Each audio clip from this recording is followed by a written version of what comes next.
வடசென்னை மேற்கு மாவட்ட பாஜகவினுடைய மகளிர் அணி செயலாளர் அஞ்சலை தேடப்படும் குற்றவாளியாக தமிழ்நாடு போலீசாரால் அறிவிக்கப்பட்டு இருக்கின்றார். ஆனா அந்த அஞ்சலை இப்ப தலைமறைவாயிட்டாங்கன்னா எங்க இருப்பாங்க? அண்ணாமலை அதிமுகவை சார்ந்த வழக்கறிஞர் மலர்கொடி அக்கவுண்ட்ல இருந்து 50 லட்சம் ரூபாய் அளவிற்கு பணம் இந்த கொலைக்காக ஆம்ஸ்ட்ராங் கொலை வழக்கில் மலர்கொடி கைது செய்யப்பட்ட பிறகுதான் எடப்பாடி கட்சியை விட்டு நீக்கி இருக்கிறாரு. இப்ப இவங்கெல்லாம் தான் சிபிஐ விசாரணை. அதிமுக அடிமைகள், பாஜக புல்லுருவிகள், நாம் தமிழர் ஆமை குஞ்சுகள், இவங்க எல்லாரும் தான் அண்ணனுக்கு பெயில் கிடைச்சிருச்சு. உண்மை என்னன்னா வடிவேல் பட காமெடி மாதிரி தான். பாலை மீன் இருக்குன்றான், வஞ்சர மீன் இருக்குன்றான், ஆனா ஜாமீன் மட்டும் இல்லைன்னு.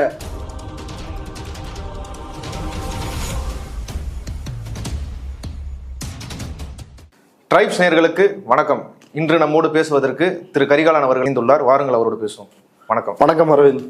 திரு சவுக்கு சங்கர் அவரோட குண்டாஸ்க்கு இன்னைக்கு பெயில் கிடைச்சிருக்கு. சீக்கிரமா சவுக்கு சங்கர் விடுதலை செய்யப்படுவாருன்னு எதிர்பார்க்கலாமா? இல்ல, இது அப்படிதான் பலருடைய எதிர்பார்ப்பாக இருக்கிறது. பலர் அப்படின்னு சொல்றப்ப யார் அப்படின்னா அந்த பிராக்கெட்ல அதிமுக அடிமைகள், பாஜக புல்லுருவிகள், அப்புறம் நாம் தமிழர் ஆமை குஞ்சுகள், இவங்க எல்லாரும் தான் அண்ணனுக்கு பெயில் கிடைச்சிருச்சு, அண்ணன் சீக்கிரம் வெளியே வர போறாரு அப்படின்னு ஆவலோடு காத்திருக்கிறார்கள்.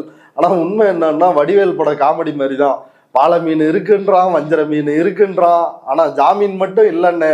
அப்படின்றதுக்கு கொஞ்சம் சின்ன திருத்தம் என்னன்னா, ஜாமீனும் இருக்குதுன்னு வாங்கிட்டாங்க, ஆனா அந்த ஜாமீனால் எந்த பயனும் இல்லை, வட போச்சே அப்படின்ற ஒரு கதை தான் இன்னைக்கு சவுக்கு சங்கர் கேஸ்ல. அதாவது இது முழுமையான ஜாமீன் இல்லை. குண்டாஸை பொறுத்த வரைக்கும் எல்லாரும் குண்டாஸ்ல இடைக்கால ஜாமீன் கிடைச்சிருக்குது அப்படின்னு சொல்றாங்க. இது குண்டாஸ்லயே இடைக்கால ஜாமீன் அப்படின்னாலும் இவருடைய வழக்கு உயர்நீதிமன்றத்தில் அடுத்து விசாரணைக்கு வரும் வரையில் குண்டாசை ரத்து பண்ணணும்னு சொல்லி உயர்நீதிமன்றத்துல வழக்கு போட்டிருக்கிறாங்க சவுக்கு சங்கரனுடைய தாயார். அந்த வழக்கு விசாரணைக்கு ஆகி நீதிபதிகள் விசாரிக்கும் வரைக்கும் தான் இந்த இடைக்கால ஜாமீன். இது முழுமையான ஒரு ஜாமீன் இல்லை, இது சட்ட ரீதியா. இப்ப இதுல ஒரு பேக் ஸ்டோரியை பார்க்கணும். சவுக்கு சங்கர் பெண் காவலர்களை என்ன பேசுறாரு?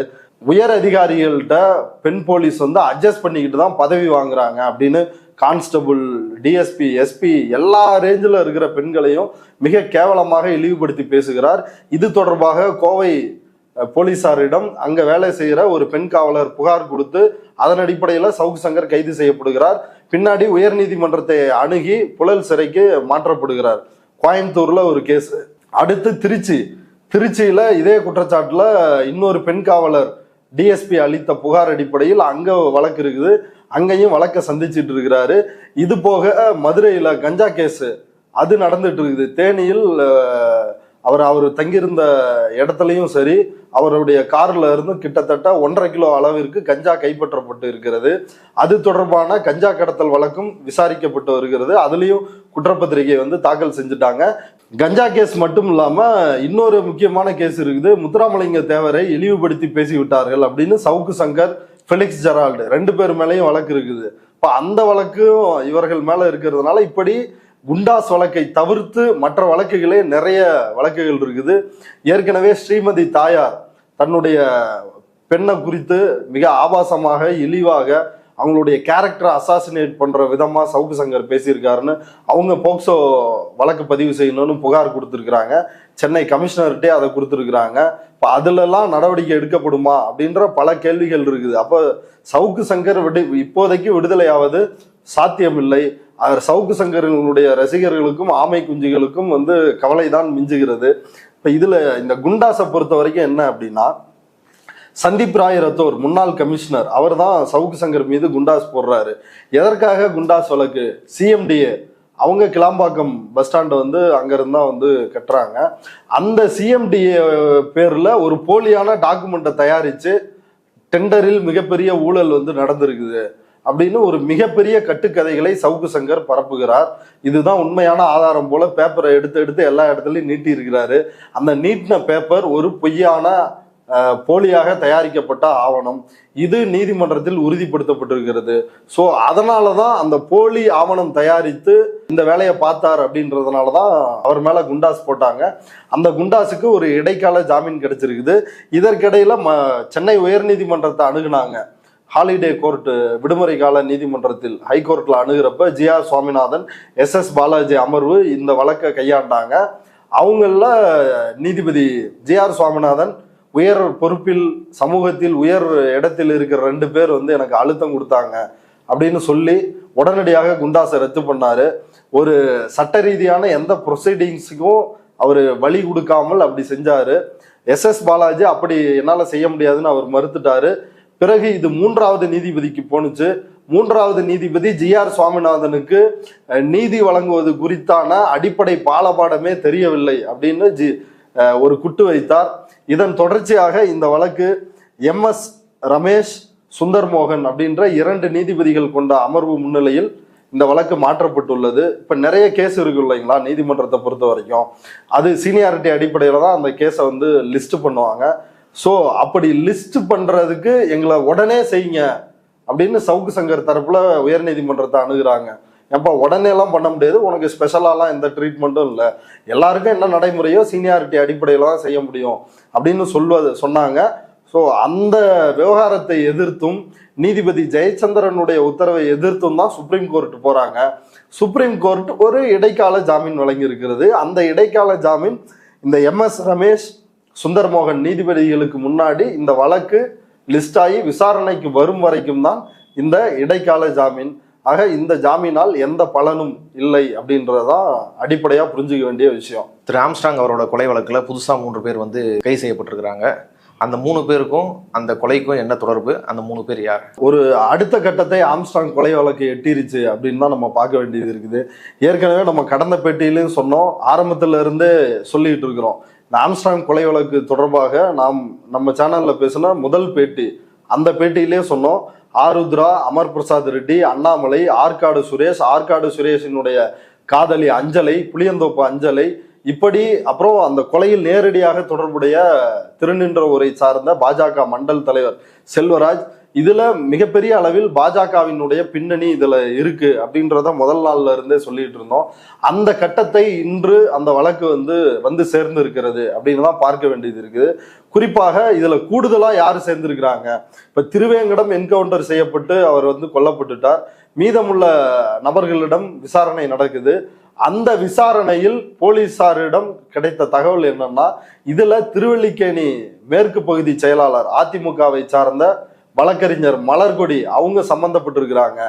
அந்த மலர்கொடி அக்கௌண்ட்ல இருந்து ஹரிஹரன் தமாகவுடைய வழக்கறிஞர், அவர் தமாக நிர்வாகி, அவர் அக்கௌண்ட்டுக்கு பணம் போயிருக்குது. அவங்க அக்கௌண்ட்ல இருந்தா கொலையாளிகளுக்கு பணம் போயிருக்குது. கிட்டத்தட்ட 50 லட்சம் ரூபாய் அளவிற்கு பணம் இந்த கொலைக்காக கைமாறி இருக்கிறது அப்படின்ற ஒரு தகவல் போலீசாருக்கு கிடைக்குது. கிடைச்ச உடனே இந்த தமாக நிர்வாகி, அதிமுக வழக்கறிஞர், திருவல்லிக்கேணி மேற்கு பகுதி செயலாளர் மலர்கொடி அவங்களும் கைது செய்யப்பட்டிருக்கிறாங்க. இதுல ஏற்கனவே திமுகவை சார்ந்த அருள் அப்படின்றவர், திருவேங்கடமும் அருளும் தான் மூளையாக செயல்பட்டு ஆம்ஸ்ட்ராங்க்கு ஸ்கெட்ச் போட்டாங்க அப்படின்ற விஷயம் வந்துச்சு. ஸோ இவர்கள் கைது செய்யப்பட்டிருக்கிறார்கள். இப்போ இதுல இந்த மலர்கொடியை எடுத்து பார்க்குறப்ப அவங்களுக்கு ஒரு மிகப்பெரிய அளவுல ஒரு குற்றப்பின்னணி சொல்றாங்க. பார்டர் தோட்டம் சேகர் அப்படின்னு ஒருத்தரை சொல்றாங்க. அவர் தான் மலர்கொடியோட ஹஸ்பண்டு. அவரு அந்த காலகட்டத்திலேயே 90களிலேயே அதிமுகவில் ஒரு முக்கிய பதவி வகிக்கிறாரு. மாவட்ட அளவில் ஜெயலலிதா அவர்களுக்கு மிக நெருக்கமாகவும், சசிகலா, நடராஜன், தினகரன் இந்த டீமுக்கு ரொம்ப க்ளோஸாகவும் இருக்கிறாங்க. ரொம்ப அடிதடி, கட்ட பஞ்சாயத்து அதுல அவர் கைதேர்ந்த ஒரு நபராக சொல்லப்படுது. அவருடைய மனைவி தான் இந்த மலர்கொடி அப்படின்னு நேற்று கைதானவங்க. இந்த பார்டர் தோட்டம் சேகர் 2001ஆம் ஆண்டு சிவகுமார் அப்படின்ற மயிலாப்பூரை சார்ந்த ஒரு ரவுடியால் வெட்டி படுகொலை செய்யப்படுகிறார். அப்போ இது சினிமா காட்சி மாதிரியே இருக்கு இந்த தகவல்கள்லாம் இன்னைக்கு நம்ம கேட்கிறப்ப. அப்போ தன் கணவருடைய இறப்புக்காக மலர்கொடி தன்னுடைய மகனை வைத்து சத்தியம் செய்கிறார். நீ பெரிய ஆளா வந்த உடனே இதுக்கு வெட்டி பழி தீக்கணும் அப்படின்னு சொல்லிட்டு, அப்படி ஒரு 22 ஆண்டுகள் 24 ஆண்டுகள் கடந்த பிறகு சில ஆண்டுகளுக்கு முன்னாடி மயிலை சிவா மாம்பழத்தில் வைத்து வெட்டி கொல்லப்படுகிறார். அந்த கொலையே பெரிய ரணகலமா நடந்திருக்குது. அதாவது அவர் சேர்ல உட்கார்ந்த மாதிரியே முகத்தை மட்டும் இவர் தான் அப்படின்னு அடையாளம் தெரியாத அளவிற்கு கொடூரமாக வெட்டி படுகொலை செஞ்சிருக்கிறாங்க. இப்ப அவருடைய மகன் அழகுராஜா, மலர்கொடியினுடைய மகன் அழகுராஜா, அவர் சிறையில் இருக்கிறார். ஆனா மலர்கொடி வெளியில் தான் இருந்திருக்கிறாங்க. எவ்வளவு பெரிய கிரிமினல்! அதிமுக எவ்வளவு பெரிய பொறுப்பை கொடுத்துருக்காங்கன்னு பாருங்க. இவங்க அந்த சிவகுமார் கொலைக்கு முன்னாடியே சிவகுமார் மலர்கொடி அழகுராஜாவை கொல்ல முயற்சித்ததும் இவர்கள் சிவகுமாரை கொல்ல முயற்சித்ததும் பல நேரங்கள்ல நடந்திருக்குது கடந்த ஆட்சியின் பொழுது. இன்னும் சொல்ல போனா அண்ணா சாலையிலேயே கையெறி குண்டுகளை வீசி ஃபைட் பண்ணிட்ட அளவுக்கான பெரிய சம்பவங்கள்லாம் நடந்திருக்குது. அப்படி இருந்தும் தற்போது வரை கட்சியிலிருந்து நீக்கப்படாத ஒரு நபராகவே மலர்கொடி இருந்திருக்கிறார். இப்ப இன்றைக்கு ஆம்ஸ்ட்ராங் கொலை வழக்கில் மலர்கொடி கைது செய்யப்பட்ட பிறகுதான் எடப்பாடி கட்சியை விட்டு நீக்கி இருக்கிறாரு. அதே போல ஹரிஹரன் தமாக நிர்வாகி அவர் நீக்கி இருக்கிறாங்க. இப்ப இவங்கெல்லாம் தான் சிபிஐ விசாரணை வேணும் ஆம்ஸ்ட்ராங் கொலை வழக்கில் அப்படின்னு கேட்ட யோக்கியர்கள் உத்தமர்கள் இன்னும் தேடி பார்த்தா பாமக நிர்வாகிகள் கூட இதில் கிடைப்பதற்கான வாய்ப்பு இருக்குது. இப்ப இதுல எல்லாரும் அப்ப உடனே திமுக அதுல சம்பந்தப்படலையான்னு கேட்காதீங்க. அவர் திமுகவும் இதில் சம்பந்தப்பட்டிருக்கிறது. ஆனாலும் போலீஸ் அவர்களையும் கைது செய்திருக்கிறது அப்படின்றதான் இதுல நம்ம பார்க்க வேண்டிய விஷயம். இதுல இந்த கடைசி பார்ட் நம்ம பார்க்க வேண்டியது நம்ம முதல் பேட்டியிலேயே சொன்ன அஞ்சலை ஆற்காடு சுரேஷினுடைய காதலி. ஆற்காடு சுரேஷ் மக்களிடம் 2400 கோடி கொள்ளையடித்த ஆருத்ரா நிறுவனத்திற்கு ஆதரவாக செயல்படுகிறார். ஆம்ஸ்ட்ராங் அந்த நிறுவனத்திடமிருந்து பணத்தை மீட்டு பாதிக்கப்பட்ட மக்களுக்கு கொடுக்க வேண்டும் என்று ஆம்ஸ்ட்ராங் செயல்பட்டு இருக்கிறார். இந்த முரண்பாடும் ஆம்ஸ்ட்ராங் கொலைக்கு ஒரு குறிப்பிடத்தக்க அளவுக்கு காரணமா இருக்கு அப்படின்றத ஏற்கனவே சொல்லி இருந்தோம். சோ வழக்கு விசாரணை அந்த பக்கம் திரும்பி இருக்கிறது.